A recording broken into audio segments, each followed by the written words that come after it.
I'm Naomi, and I grew up in a small house with my parents and older sister, Emma. Dad worked at the local factory, and Mom sold groceries at the supermarket down the street. We weren't rich, but we got by. That all changed when my grandparents on Dad's side passed away and left us some money and their house. The new house was bigger, in a nicer part of town. Mom quit her job to focus on the family, as she put it. But really, she focused on Emma. From the start, Emma was the star. She learned to read before kindergarten and zoomed through schoolwork like it was nothing. Teachers praised her smarts, but always had something to say about her restlessness and short temper. At home, it was all about Emma. Mom and Dad bent over backwards to make her comfortable, signing her up for every class and activity they could afford. "Emma's our ticket out of here," Mom would say, stars in her eyes. "She'll be the first in the family to go to college. She'll take care of us when we're old." And me? I was just there. "Naomi, you'll have to work hard to get by," Dad told me once, patting my head. "You're not special like your sister." Those words stung, but I didn't let it show. Instead, I threw myself into helping around the house. By 12, I could cook simple meals and do laundry better than Mom. As we got older, the divide between Emma and me grew. She blazed through high school, collecting awards and accolades. I did okay, mostly B's with a few A's, but it was never enough to turn their heads. The day Emma got her college acceptance letter, you'd think she'd won the lottery. Mom cried, Dad popped open a bottle of champagne, and Emma preened like a peacock. "Full ride to prestigious university," she bragged, waving the letter in my face. "Bet you can't top that, little sis." I forced a smile. "Congrats, Emma. You earned it." Later that night, I lay in bed, staring at the ceiling. Emma's words echoed in my head, "Bet you can't top that." And she was right. I couldn't. But maybe, just maybe, I could forge my own path. The day Emma left, I watched from my bedroom window as they loaded up the car. There were tears, hugs, and endless photos. Not once did anyone call for me to join them. The first few months after Emma left for college were strange. Mom and Dad orbited around her absence like lost satellites, constantly calling and messaging her. They'd gather around the phone, hanging on her every word about classes, new friends, and college life. "Our little genius," Mom would coo after each call. "She's going to change the world." I'd roll my eyes and retreat to my room or lose myself in housework. It was easier than listening to them gush about Emma's latest achievements. But then, something changed. The calls became less frequent. Emma's responses to texts grew shorter, sometimes just a terse "busy" or "later." I could see the worry lines deepening on Mom's face. About 6 months into Emma's freshman year, the bomb dropped. Mom was in the kitchen when her phone rang. Her face lit up when she saw it was Emma, but as she listened, her expression crumpled. "Emma, honey, what do you mean you're tired of us?" Mom's voice quavered. "We're your family." "I don't understand." I pretended to be engrossed in my homework, but my ears were straining to catch every word. When Mom hung up, she looked shell-shocked. The next few months were tense. Emma's calls became rare, and when they did happen, they were short and cold. Then, one day, another bombshell hit. "She's lost her scholarship," Dad announced at dinner, his face ashen. "Emma's failed most of her classes. She says we need to pay for her tuition now." I nearly choked on my peas.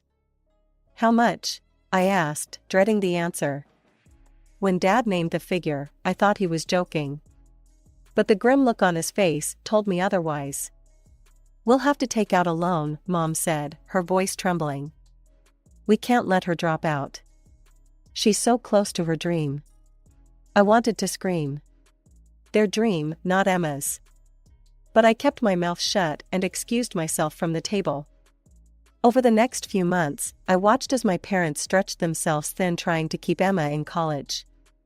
They took out loans, cut back on expenses, and even dipped into their retirement savings.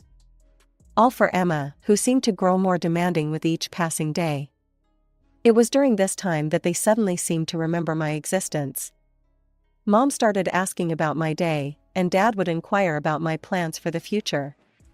One evening, Mom cornered me in the kitchen. "Naomi, honey, have you thought about college? There are some good state schools nearby." I raised an eyebrow. "And how exactly would we pay for that?"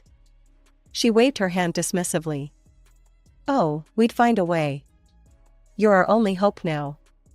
I nearly laughed at the irony.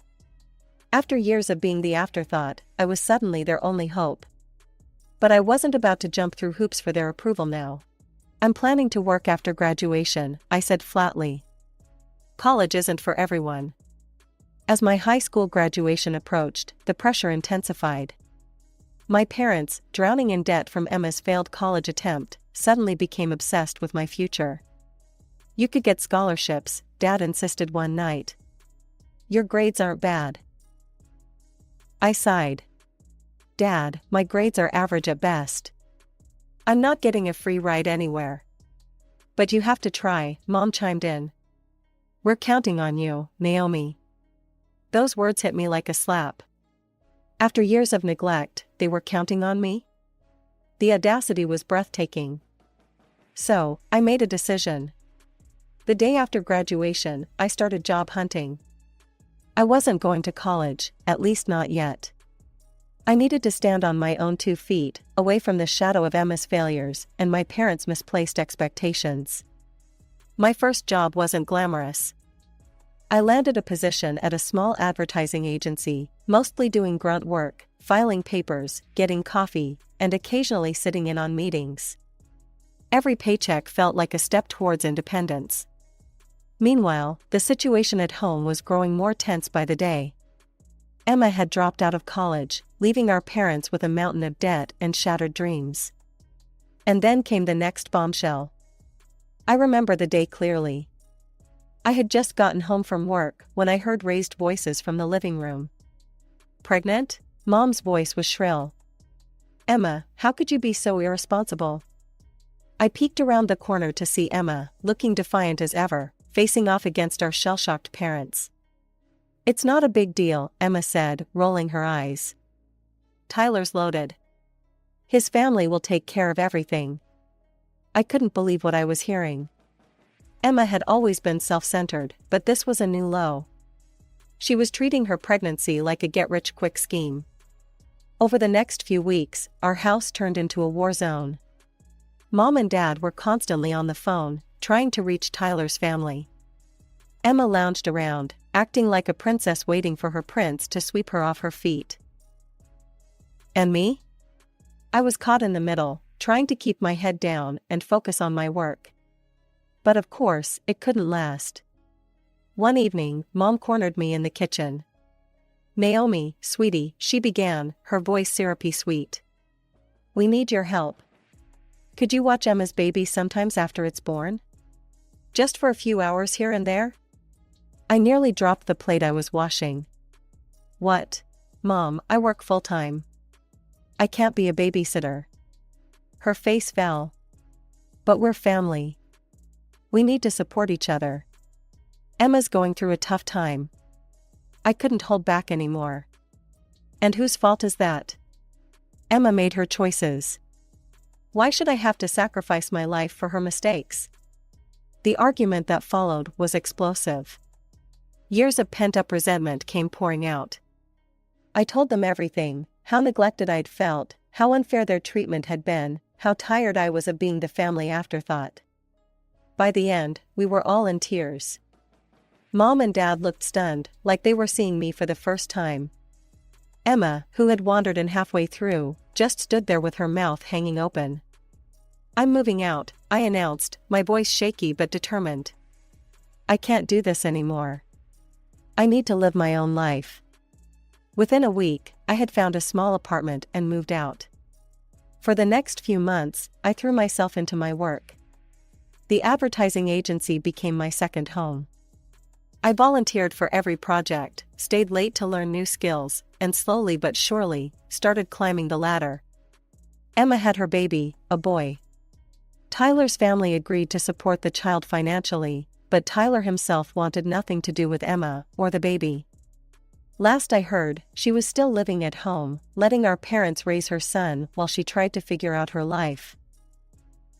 Years flew by at the advertising agency. I'd worked my way up from coffee runner to junior copywriter, but I hit a ceiling. My boss, Sarah, called me into her office one day. "Naomi, you've got talent," she said, leaning back in her chair.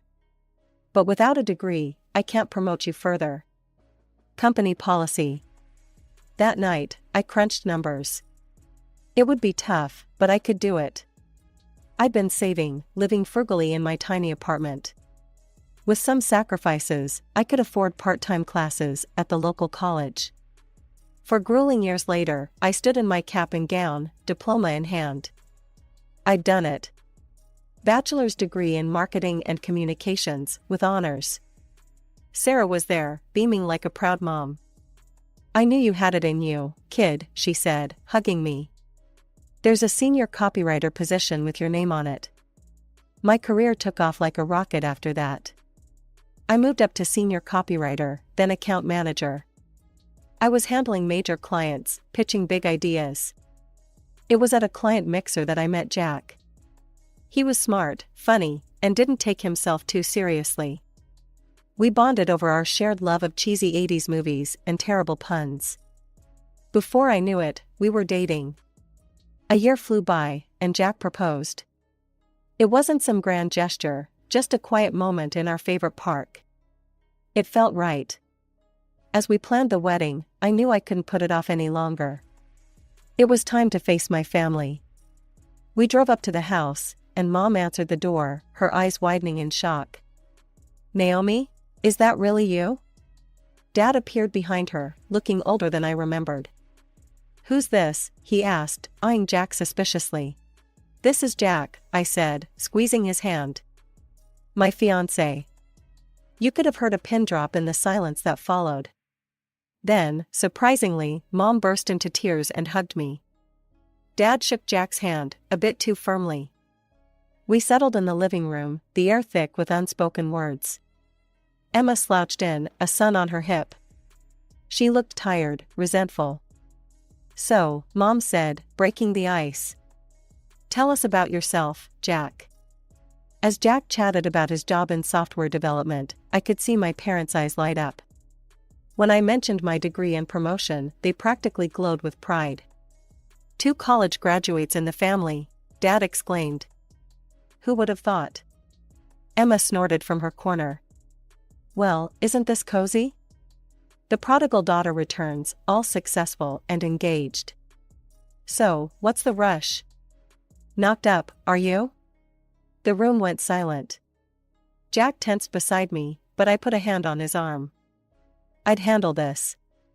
"Actually, Emma," I said, keeping my voice level, "Jack and I are getting married because we love each other and want to spend our lives together. We're planning for kids, sure, but only after we're financially stable and can provide them with a good life. You know, responsible family planning? You might want to look into it." Emma's face turned red. Mom gasped. Dad coughed awkwardly. "Well," Jack said, breaking the tension. "Who wants to see pictures of the venue?" The year leading up to the wedding was a whirlwind of planning, decisions, and, unfortunately, family drama. Jack and I had decided on a simple but elegant affair, nothing too extravagant. We wanted a day that reflected us, not some over-the-top production. My parents, however, had other ideas. "Naomi, dear," Mom said during one of our rare phone calls. "Don't you think we should be more involved in the planning? After all, it's not every day our daughter gets married." I sighed, pinching the bridge of my nose. "Mom, Jack and I have got this under control. We're adults, remember?" These conversations became a regular occurrence. Dad would call, complaining that they felt left out. Mom would text, asking why I didn't want their input. It was exhausting. Then came Emma's offer. She cornered me one day when I was at my parents' house, dropping off some wedding invitations. "Hey, sis," she said, sidling up to me with a smile that didn't quite reach her eyes. I was thinking. I've got loads of free time. Why don't I help you with the wedding planning? Something in her expression made my skin crawl. It was the same look she used to get when we were kids, right before she'd do something to get me in trouble. Thanks, Emma, I said, carefully keeping my voice neutral. But Jack and I have got it covered. Her face fell, but I caught a flash of, was that malice? Oh, come on, Naomi. Don't be like that. Can't you see I'm trying here? I stood firm. I appreciate the offer, but really, we're good. Of course, my parents got involved after that. The guilt trip started coming thick and fast. Naomi, your sister was only trying to help, Mom scolded over the phone. You could at least try to meet her halfway. Dad was more blunt. You're tearing this family apart with your stubbornness, he growled. Is that what you want? I wanted to scream. How was I the one tearing the family apart? Weren't they the ones who had played favorites all these years? Weren't they the ones who had pushed me away? But I took a deep breath, steeling myself. Look, I said, my voice calm but firm. This is my wedding, mine and Jack's. I love you guys, but I'm not going to let you or Emma hijack my wedding. It's not up for discussion. I threw myself into the wedding preparations with renewed vigor. Every decision, from the flower arrangements to the seating chart, was made with care and purpose. This wasn't just a wedding anymore. It was a statement. A declaration of independence. 2 weeks before the wedding, my world turned upside down. It was a quiet Sunday afternoon when my phone rang. Aunt Sarah's name flashed on the screen. Naomi, honey, she said, her voice hesitant. There's something you need to know. My stomach dropped as she spoke. Emma, my dear sister, had decided to hold her engagement party on my wedding day. The very same day. I thanked her numbly and hung up. For a moment, I just sat there, stunned. Then, anger surged through me like wildfire. Before I knew it, I was in my car, speeding towards my parents' house. I burst through the front door without knocking. Emma, where is she? I demanded, my voice echoing through the house. Mom appeared from the kitchen, looking flustered. She's out. Naomi, what's going on? I laughed, a harsh, bitter sound. What's going on? Oh, I don't know. Maybe the fact that my dear sister is planning her engagement party on my wedding day. The color drained from my parents' faces. They exchanged a guilty look that told me everything I needed to know. You knew, I said, my voice dropping to a dangerous whisper. You knew and you didn't tell me. Now, Naomi, Dad began, his hands raised placatingly. It's not what you think. It just happened to fall on the same day. Pure coincidence. Coincidence? I spat the word out like it was poison. There are 365 days in a year, and she just happens to pick my wedding day? Mom stepped forward, her eyes pleading. Sweetie, we can make it work. We'll go to Emma's engagement in the morning, and then come to your wedding in the afternoon. It'll be a day of double celebration. I stared at them, incredulous. Years of pent-up resentment and hurt came bubbling to the surface. Do you hear yourselves? I asked, my voice shaking. After everything, all the years of favoritism, all the times you put Emma first, you're still doing it. On my wedding day. That's not fair, Naomi, Dad protested weakly. Not fair? I laughed again, tears pricking at my eyes. You want to talk about not fair? How about growing up feeling like I was invisible in my own home? How about watching you bend over backwards for Emma while I had to fend for myself? How about the fact that even now, when I'm finally happy, she has to try and ruin it? My parents stood there, shocked into silence.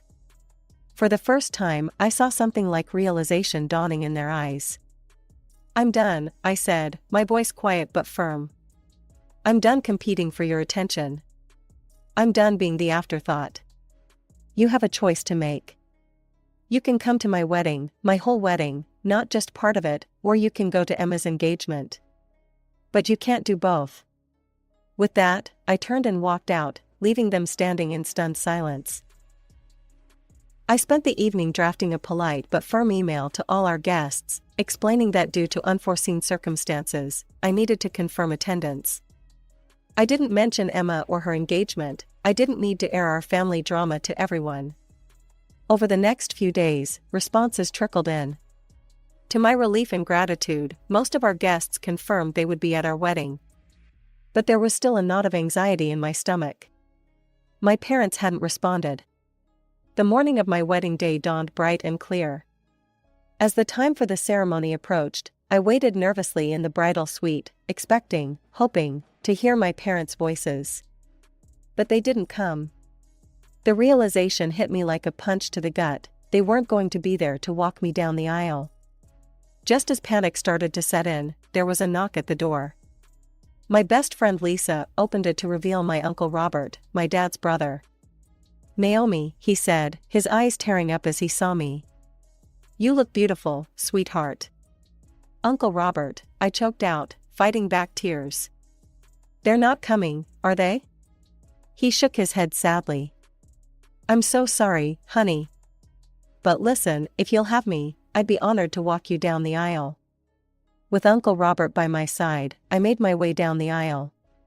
Jack's face when he saw me made all the stress and drama fade away. In that moment, it was just us. After the ceremony, as guests mingled during the cocktail hour, I pulled aside one of the venue's security guards. "If anyone tries to come in late," I said, my voice firm, "don't let them in. No exceptions." I rejoined the party, determined to enjoy every moment. And I did.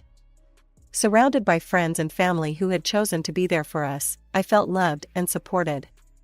But then, as I was chatting with some college friends, I saw a commotion near the entrance. My heart sank as I recognized the voices.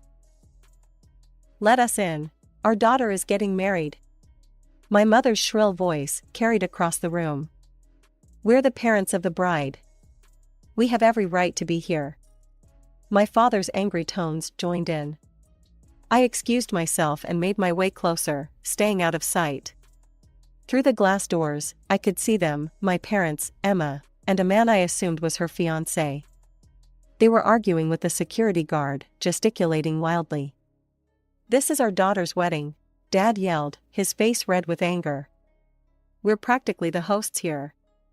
The security guard, to his credit, stood firm. "I'm sorry, sir, but I have strict instructions not to allow any late guests. No exceptions." Emma pushed forward, her face twisted in a sneer. "Oh, I bet this was Naomi's idea. Always so dramatic." I felt a hand on my shoulder and turned to see Jack. "You okay?" he asked softly. I nodded, turning back to the scene. My parents were now threatening the guard, saying they'd call the police, that they'd sue the venue. It was embarrassing and heartbreaking all at once. Just then, my mother spotted me through the glass.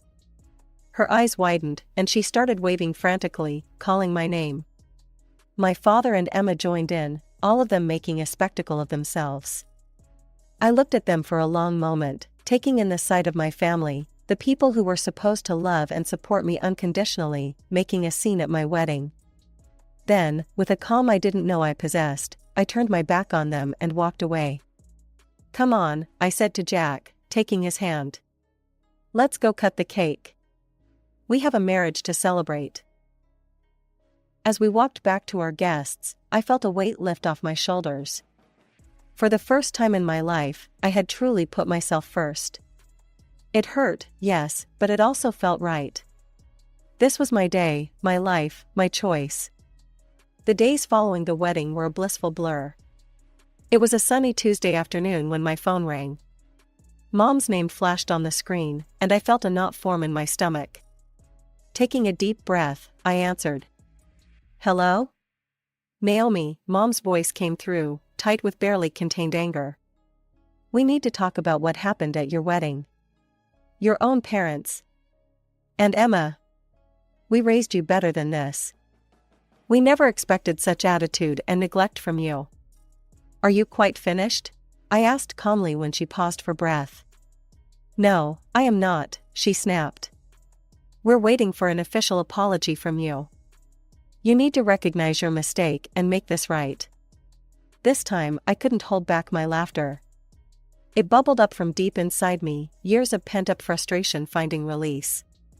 Naomi, Mom gasped, sounding scandalized. This is no laughing matter. I took a deep breath, composing myself. You're right, Mom. It's not funny. It's sad. Sad that you still can't see how you've hurt me. Sad that you think I owe you an apology when you couldn't even be bothered to show up to my wedding. But Emma's engagement was on the same day by her choice, I cut in. And you chose her, again, like you always have. There was a long pause. When Mom spoke again, her voice was smaller, uncertain. Naomi, we're your parents. You can't just cut us out of your life. Watch me, I said, surprised by the steel in my own voice. I'm not going to apologize, Mom. And I'm not going to communicate with people who didn't even take the time to congratulate their daughter on her wedding day. I stood there for a moment, phone in hand, feeling a strange mix of sadness and liberation. Then I felt arms wrap around me from behind. You okay? Jack asked, resting his chin on my shoulder. I leaned back into him, smiling. Yeah, I think I am. Better than okay, actually. And I meant it. For the first time in my life, I felt truly free. Free from the expectations, the comparisons, the constant feeling of not being enough. In the months that followed, life settled into a new, wonderful rhythm. Jack and I threw ourselves into our careers, saving up for our dream home. Our evenings were filled with house hunting, planning for the future, and simply enjoying each other's company. Work was going better than ever. Without the constant drain of family drama, I found myself more focused, more creative. I landed a big account that put me in line for a promotion. As for my family, I stayed true to my word. I didn't call, didn't write, didn't check in. It was hard at times, especially during holidays, but Jack's family welcomed me with open arms, showing me what unconditional love and support really looked like.